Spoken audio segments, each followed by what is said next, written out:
Hello people, how you guys doing? Welcome and welcome back to the channel. So for today we're going to be checking out Charlie Kirk. You guys know how we do it, and this is going to be between him and some BLM activists, and there's going to be a guest of Officer Tatum, and this is going to be my first time getting into him, so let's just see what this video holds. Is it true? Is it not? Okay, okay. When you say investment, what are you going to do as an investment point? What's your first investment? Put of the black businesses that I know within my community. Okay. I'm going to put money towards them. Okay. I'm going to make sure that we get the guns off the street. I'm going to make sure that we have everything. How are you going to do that? How am I going to do that? Yeah. Man, that is a long plan. But the basic points are this: systemic gun control. Who's like gun control? So stricter laws. So here's conservative views. I'm sorry, Jared. No, let him go. No, you go. Go ahead. So here's my thing. We are invoking Black Wall Street and all these other black business owners and everything else, right? And then you're like, well, the reason it messed up was because we decided to integrate. No, it's not just integrate. No. They blew up Black Let's see how Wall much Street. you know. And then what happened? No. When did they build it back? They did never build it back. Put some money on it. We could not build it back. You want to put some money on it? To the grandeur Somebody, that it was. go ahead, fact check him right now. To the grandeur that it was. No. It was built back, and it was just as successful as it had ever been a few years later. Put some money on it. We are arguing between fact and fiction here. The fact put some money on it. I can gladly put money on it. All right, let's do this. Fact check it. Fact check it. Look at Uncle Tom the movie, Uncle Tom 2. Look at the movie. It is verifiable proof with evidence, video evidence, text evidence. So the people who live there. So the descendants of the victims and everybody else, their points and their businesses that are no longer there do not matter? No, they're victims. They're paying this victimhood just like it's a peer that you're playing right now. It's not victimhood when your family was blown up. Okay, let's put it like this. Okay, listen to this. If you claim, which is not true, you claim that they blowed it up and they never repaired. They firebombed it and it never repaired. Built it back up. And you said it was a lie. But just say that happened. Let's say that happened. Let's say that happened. How in the world can we build something so great in 1925 and we can't do it today? One, segregation in general. Not every state was segregated, mind you. The economy's getting worse. Segregation in general within the South. Are you from the South? South. I'm from the South. I'm from Texas. Where are you from? Texas. Texas. Okay. Segregation in the South, and there's no way in hell that we can establish our businesses within this time period without at least a threat of our businesses being taken out the way. There's no way that you can do that. That's simply not true. Then, you say it's simply not true, but then the countless business owners, especially in What Memphis, about the ones that are still flourishing today? The lucky? The lucky few. Lucky few. The lucky few. Considering the fact that the majority of our businesses were either run into the ground or just run over again by the same white populations that wanted our stuff anyway, the issue is Do you think the white man is against you in America? Systemically. No. Systemically? Do you think a system is against you? Systemically, yes, because we're built on a rocky foundation. Where? On campus? In every single Okay, institutions. At this university? Yes. At this university? At this? The white man, the system is against you? Okay. So, we have a system in the United States where we were built on a rocky foundation. Can we start here at the university? This is where we're at. I'm getting there. Okay. I'm getting there. I'll let you get there. Right over there, if you look over there, we have the Memphis State 8, who integrated this university. Until then, my grandmother could not go here. My grandmother we also had our own universities. We, yes, had our own universities, but not everybody can go to said universities. We are descendants of, keep this in mind, the people that wanted to come to this university and the people that wanted to go to Russ, to TSU, to Howard, were the descendants of sharecroppers, business owners that tried every single way for us to make waves in our communities. And the issue is that when you say, oh, well, we don't need to worry about the race issue here, you're completely forgetting the fact that we were not integrated. We were not integrated here. In the city of Memphis, we were not integrated much into the 70s. And the reason for all this is it's systemically put in place. I understand not wanting race to stop you. Completely do understand that. But we live in a society where our race is going to inflict harm and pain on every single thing that we do, even when we jump over hoops. Listen, I do understand history, right? I took Africana studies in college. So I do understand the history of black people in America, all the way from Africa, all the way here. So what I'm saying is that there are things that people are using as crutches, right?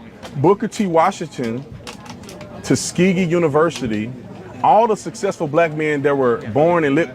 Madam C.J. Walker. Do you know who Madam C.J. Walker is? Raise your hand if you know Madam C.J. Walker. Sarah Bree Love.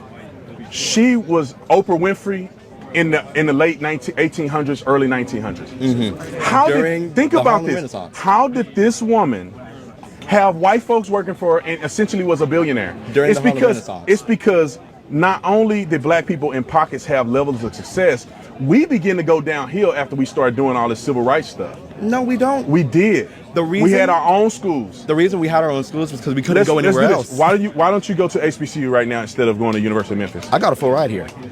Well, why don't you go to HBCU? Because I decided to go here. I had the choice to go to an HBCU. So here's the thing. So I'm assuming if you got a scholarship here, you would have a scholarship to HBCU. That young man has sadly been deeply indoctrinated.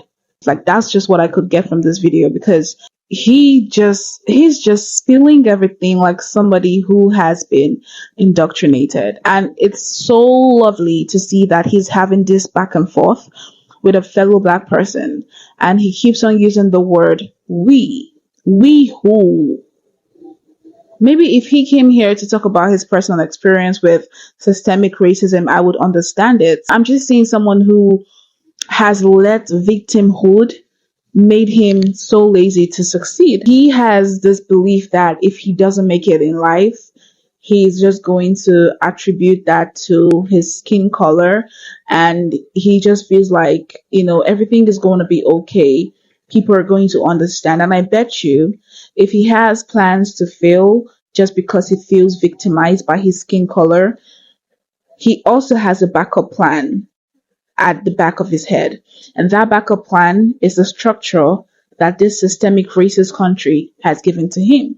Because I bet he's planning on living on food stamps. He's planning on living on AIDS and a whole lot of things that will be given to aid people who do not have jobs. That is something that the so-called systemic racist country of his is giving him as a backup plan for failure. And thinking about it right now, it's even like the country is even aiding people to be lazy. No offense. Because why would you say you cannot do this, you cannot do that without being threatened of your jobs being taken away? Are you following the law? Are you truly following the law in everything you want? Let's say he wants to open a bakery. Did he follow the law? Did he do all the protocol checks and everything, and they still want to take away his job, or they still want to take away his business? Or there's a law that states, okay, white people can do 0.5% of the checks needed, and then if you're a black person, you have to do 100 of the checks needed. Show me something before you're saying and you're claiming that the system is so deeply rooted in racism. This is an indoctrinated person, and that's just a fact, to be honest. Question for you here. How do you feel about the black community receiving reparations? I'm against that. Yeah. Okay. Well, why so? Well, first of all, what is the black community? So, for example, do you mean like recent immigrants from Haiti or Nigeria? I do not. No. Okay, for sure. So you're meaning like ancestral descendants of slaves. Correct. That could be proven with documentation. Absolutely. Right? Okay. So to be consistent, do you believe that other groups that have been mistreated in America should also receive reparations? What are those other groups? Well, not necessarily by America, but let's just take one. Jewish Americans, right? Okay. They almost got eliminated in the Holocaust. Should they receive reparations? Not from us. Okay, not from us. Not from the United States, that is. Okay. So here's my view, and I want to hear yours. Okay. Which is that I did not own slaves, and you were not a slave. Correct. Right. So we are individuals, and therefore we cannot be held accountable or should receive something from something that didn't happen to us or something we did not do. True. That is a basic law of justice, that I can't be held accountable for something that somebody looked like me did, and you should not benefit from something that somebody you were related to. Now, you would probably say systemic racism and how that passed down to generations. Happy to address that. The problem with reparations, though, is basically what you're saying is I'm going to take money from Charlie Kirk for something he didn't do and give it to a group of something, to somebody of something they also didn't do. For what reason? How is that just? So not so much how is it just, but there are those arguments that says because of what happened in the past, this group of people have been negatively affected from this nation's crimes against humanity to that certain group of people. And that's how we see it, or how some people see it, if you will.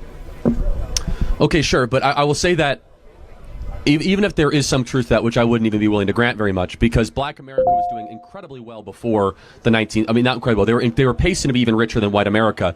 Is that we must look through the question of is it just and moral to take from one group, especially first and second generation immigrants that had nothing to do with this. So think about it. Your tax base would be taxing, like, if anyone here is Irish or Polish and your family came 100 years ago, we would be taxing people that had nothing to do with it. And I'll go a step further.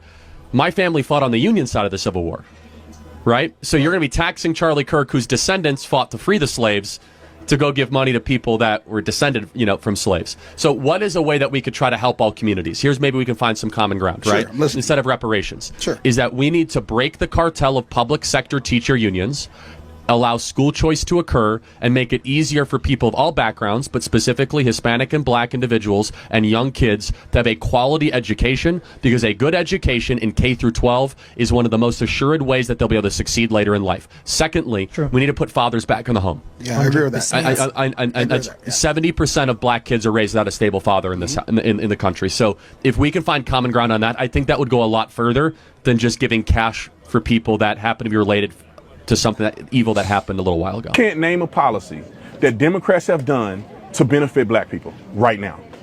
I could tell you some that they benefit. I agree. I mean, the man coming on here to talk about reparation, it's understandable, because if you are on the internet or if you're around Black people, you must definitely have heard about reparation being requested a trillion, a million times. They're always asking for reparation, and I'm just very confused. Like, what form of reparation do you guys want? But it's monetary. They want money, and I'm like, why? First of all, are you asking money from people who didn't do any wrong to you? And then even if things happened and you're trying to redeem or repair the past, because a lot of these people didn't even suffer anything. Some of them are second generation immigrants. They have nothing to do with the real people who were in touch with slavery. And they haven't even gone to really educate and enlighten themselves, because I bet you, right, there are a lot of people, most especially a lot of Black people, who think that every white person, Irish, whatsoever it be, owned a slave. And they want reparation from everybody who has the white skin color. They don't want questions. They don't want to ask questions. They don't want to hear nothing. They just want to believe and act upon what they think is the truth. And when they hit with the truth, they're like, oh my God, show me your certificate. Show me, they just adopt one defense mechanism, a very weak defense mechanism, might I add. Let's get into this last video of this guy, okay? Happen to be related to something evil that happened a little while ago. Can't name a policy that Democrats have done to benefit Black people right now. I could tell you some that they benefit illegals. But policies are LGBTQ, I could go down the list. Policies is nothing but energy. And if we know about basic physics, energy is just a force, but forces have to be acted upon for them to move. So let's go with the Republican Party. What did Donald Trump do when he was in office? He secured funding for HBCUs, which I think was a positive. Yeah. He had these zones, I can't think of the name of it right now, it's skipping my mind, opportunity zones that he initiated. The First Step Act, which I was a part, me and Candace Owens and others were lobbying Congress, even lobbying against Republicans to get this passed. My uncle got out of prison, he got 40 years fed time for selling dope, and he got out early because of the First Step Act. So these are things that affect the Black community, and economic success as a country helps everybody. But at what cost of other countries, though? You got to think about we stealing. No, but we stealing though. We got to think about that, and then we stealing from our own ancestors in our own countries. Well, we have a whole argument about the ancestor thing, because I think that Black people should be more upset with Africans than they should be white people. Because how did we get here? Well, I'm not African. No, I'm not saying you. I'm Caribbean. You see my flag. Well, they should be mad. I'm Trinidadian. You should be mad at the Africans. I ain't mad at nobody. Well, okay. I don't hold grudges. Let me That's the problem that we got, because we got narratives that are being pushed for us to be mad, and then we don't know where to take our anger off, because first of all, we have emotional intelligence. We're not emotionally intelligent. Yeah. So there's nowhere for us to go for us to even be able to express ourselves, or to even know how to express ourselves. So we take it out on each other, and that's the problem. That's where we at right now. But see, you have the problem, and you also have the solution. It's to reverse the things that you're saying. So how about when you're on campus, how do you treat your brothers and sisters? How do you treat white people? That's going to be what makes you different. I'm a beacon of light, and I stand with God, one and only. Everybody know that. Then you continue to do that, and you'll be a light to other people. Everybody here on campus, the way that you make a change is you being the change yourself. It's the same thing with God. I won't come here with a Bible in my hand and hit y'all over the head with it. You got to live the lifestyle. When you live a lifestyle that people believe is good and moral, people begin to wonder, what are you doing? What are you a part of? And the same thing happens in anything else in your life. The faith, oh, she's still back. I thought I prayed her away. You still, as individuals, should look in the mirror and say, I am an individual living in America. I have all the rights that everybody else has. What am I going to do with it? And when adversity hit, how do you respond? If a white man came to me and called me the N-word right now on this campus, what does that affect my bank account? None. How does that affect me being a father of my children? Nothing. He an idiot. You know what I'm saying? Like a brother come to me and call me the test of a man. Well, that's how we should be preaching to our young men. The testament. Ain't nobody should be able to make you upset by saying an N-word to you. It's a word. Nobody can stop you from accomplishing your dreams and aspirations because you live in America. Do you believe that? Yeah, but at the same. Do you believe that? But at the same time, though, do you believe that? If I'm moving with light, she ain't listening to nothing I said. If I'm moving with light, and then one person wants to have hatred, there's no you can't. You can't. I mean, if you even look at basic math, a negative and a positive equals a negative. How does that even work out? You know how that work out is that you don't fool with negative people.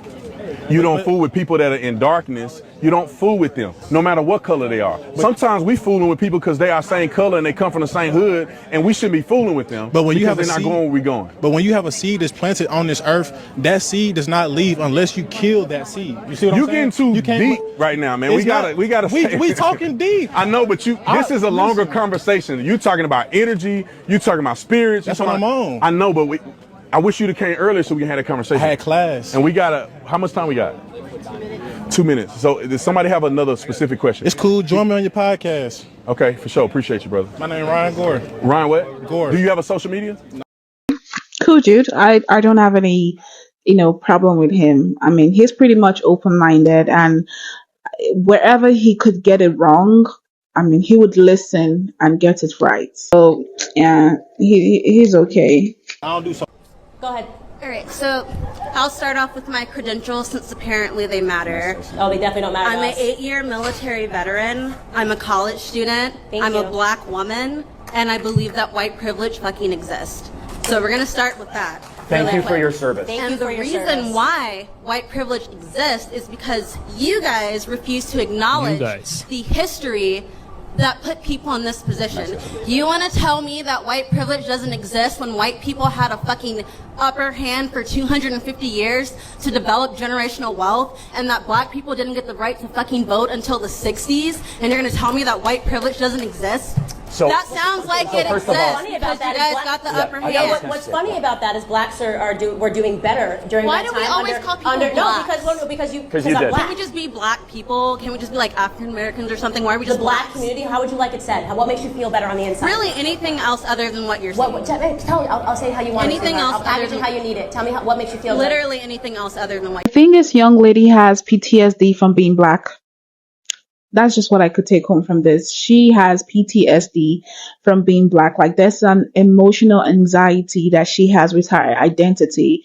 And I think she has forced herself, or she has been trained, to not love who she is, or feel threatened whenever she's been identified as what she is, because Why is a young woman coming out here and asking someone not to call her what she is? She's a black woman. I don't understand. Okay, anything else? Why is that anything else, right? During in the Jim Crow era, blacks were doing better. Economically, we're outpacing whites under the Jim Crow era than we were doing. It probably has to do with the fact that we had our own communities before the fucking KKK came and burned them down. The KKK were Democrats, but give me a second. So after $22 trillion of government handouts and a black president after how many years of slavery and 44 white presidents, 44 white male presidents, 97% white male Congress. So you're actually the reason why people like us can't do well, because they sold you our oppression and you bought it. Blacks were doing better under the Jim Crow era. If you acknowledge the oppression of other people, we can heal from it. No, we but can't. If you want to ignore it, we won't have anything happen. That's not how this works. Dialogue and acknowledging things doesn't make us suddenly rich.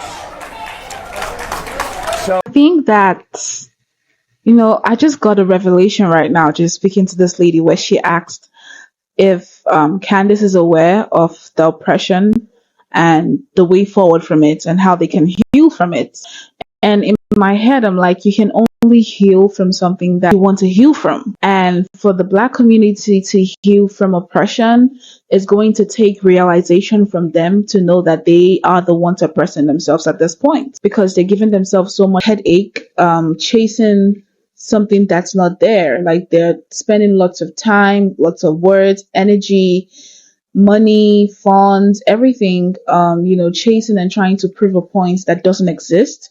And by so doing, they're actually oppressing themselves and oppressing others, and also confusing the younger generation, because the younger generation would be exposed to this mindset, and they wouldn't, have the time or the interest to delve into it in deep for them to really understand and comprehend what the argument is about. So then the next generation will take it on, and, we'll just keep on fighting the invisible. We keep on arguing about the invisible, and it's like, we're just going in circles and in circles. Like, the oppression is coming from her. Literally, it's coming from her and every black person that thinks this way and acts this way. There's a question I do want to ask, which I can't seem to get an answer. What can she not do in America that a white person can do? Thank you. You served in the military. You've made good choices. You're getting rewarded for them.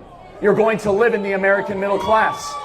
What privilege do I have that you don't have, that is based on skin color, not on wealth or socioeconomic status? Please. The fact that you are sitting here with little to no education trying to talk to people about white privilege is white privilege. What? Tell me one thing I said that's wrong, and don't use an argument from authority. Make a good argument. I have a degree. Don't I'm use arguing from authority because I'm telling you my life experience. That's not your life experience. Name one Really? I'm sorry. Did you live my life? That means nothing. Did you live my life? That means Name one thing You're not smarter than him because you have a degree. Just so you know that. I can do. That's a fallacy. Name one thing that you can't do that I can do. I don't know. I can't make a whole fucking dollar. What? You can't? Why?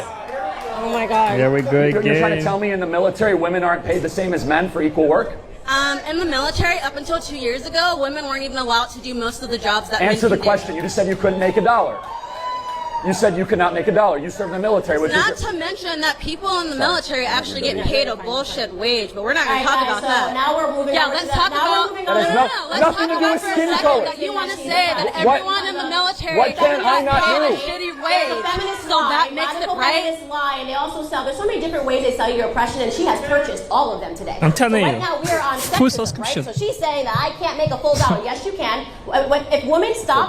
So she didn't have any shade to throw at Charlie. It's the shade of, you don't have any certificate and you have the privilege to come speak on. They're like, what constitutional privilege did Charlie use to get to where he is right now? Like, what happened with the law that has been pushing and backing Charlie Kirk ever since he started this movement? And if you're talking about that being a privilege, it's the fact that he didn't go to college, so he shouldn't have the, would I say, educational right to educate people based on his findings, since it was not learned in a formal setting.